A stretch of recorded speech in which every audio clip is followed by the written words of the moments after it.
everyone, welcome to FUTR Voices. This is where we have insightful chats with thought leaders, innovators shaping the future of retail, marketing, and commerce industry. I'm Stephanie, representing for FUTR Asia 2025, and today I'm thrilled to have joined by Iz-Lynn, the CEO of BHG Reit. Hi Iz-Lynn, thank you so much for joining us today. Hi Stephanie, and thanks for the invitation. Hi everyone, my name is Iz-Lynn. I'm the CEO of BHG Reit. We're listed on the Singapore Stock Exchange, and the REIT currently holds 6 shopping centers, all in China.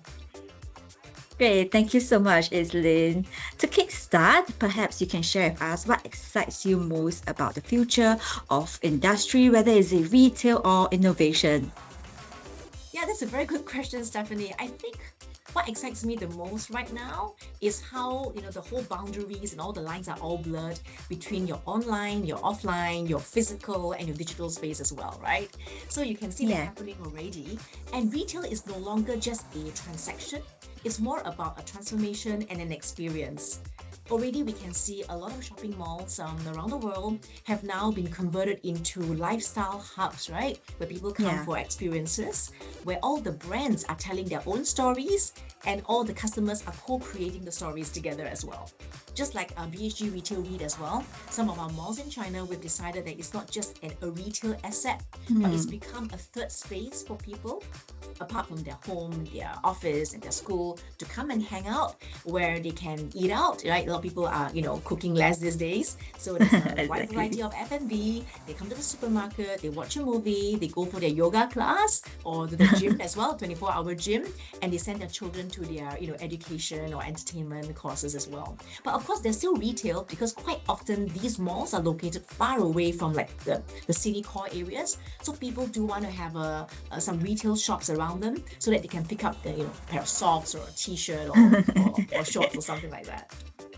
Yeah. Right, thanks for sharing. That's really insightful. I wouldn't know so much until you share. Wow. Yes, yeah. So I guess based on all that you have shared, if you could just name one trend that businesses shouldn't ignore in the next 12 months, what would it be and why?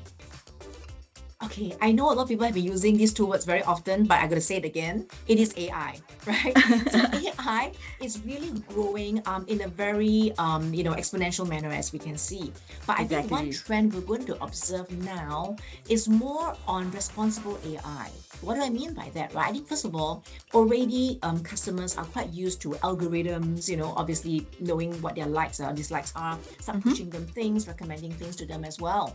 But I think as brands and landlords start using AI a lot more to target towards customers, I think we must always remember that it's not about making, our job easier, but it's also making the experience for the customers even better and more meaningful, right?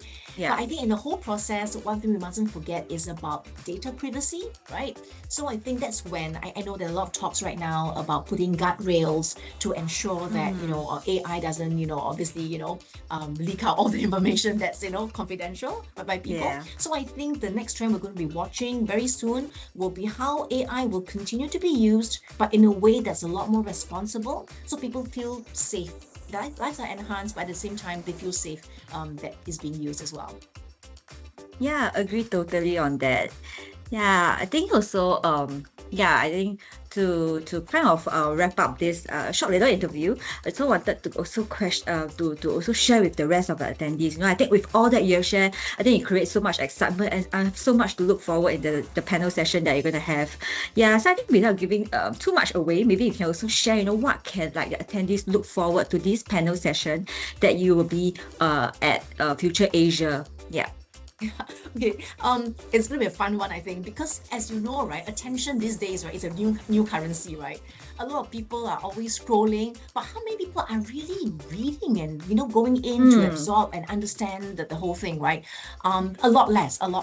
So in this kind of a setup, right, what do brands need to do, to actually capture the attention, right, that you are competing with so many people out there, so many social media out there, Exactly. so many brands out there. Everyone is trying to get the attention of all your consumers.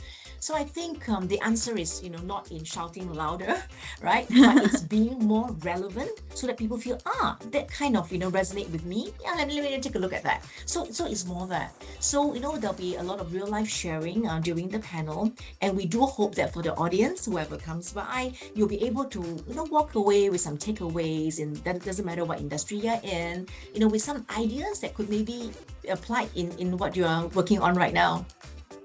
Yes, I totally agree with you. There are so many things that's online. There's like, trying to capture our attention, but there's just so much volume of Yeah. information out there. Thanks for sharing. I think that sounds fantastic. Our audience would definitely look forward to that discussion. Yeah, thank you so much, Iz-Lynn, for sharing your insights with us today. It's been a pleasure having you on FUTR Voices.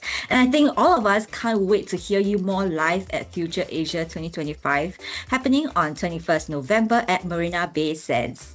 To all viewers, if you haven't yet registered, limited complimentary passes are available for brands and retailers only, so don't miss out. Thank you so much, Iz-Lynn. We'll see you at FUTR Asia. Thank you.